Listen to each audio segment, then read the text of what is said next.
আল্লাহ তাআলা কিয়ামতের ময়দানে হাজী ব্যক্তিকে ডাক দিয়ে বলবে, ও হাজী ব্যক্তি, দুনিয়ার জমিনে তুমি কতবার হজ করেছো?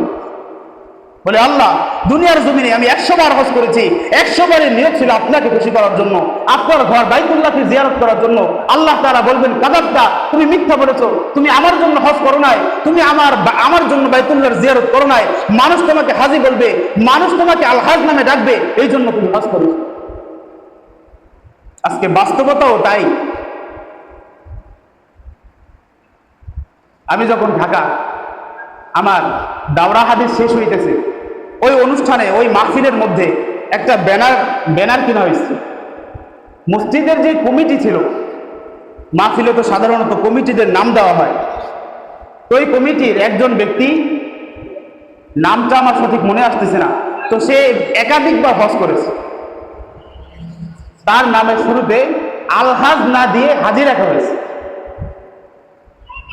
আলহাজ না লেখে হাজি রাখা হয়েছে। হাজি মানে সে একবার হজ করেছে, আর আলহাজ মানে একাধিকবার হজ করেছে। এবার যেই লোকের নাম দেওয়া হয়েছে, ওই ব্যক্তির ছেলে, এবং ওই ব্যক্তি এসে ওই ব্যানারটাকে তাৎক্ষণিকভাবে খুলে মুহূর্তের মধ্যে নিজে টাকা দিল, টাকা দিয়ে আবার বানানোর জন্য নির্দেশ দিল যে, হুজুর, আমার নামের এখানে হাজির, এখানে ভুল হয়েছে, আলহাজ লেখা হয়। তাহলে একটু চিন্তা করেন, শুধু আমাদের মসজিদে এমন না, আমাদের ওস্তাদদের মুখে অহরহ এমন ঘটনা শুনেছি যে হাজি কেন দেওয়া হয় নাই, আলহাজ কেন লেখা হয় নাই। তাহলে এই ব্যক্তির আমলের, এই ব্যক্তির নিয়তের মাত্রাটা আপনি একটু বুঝেন।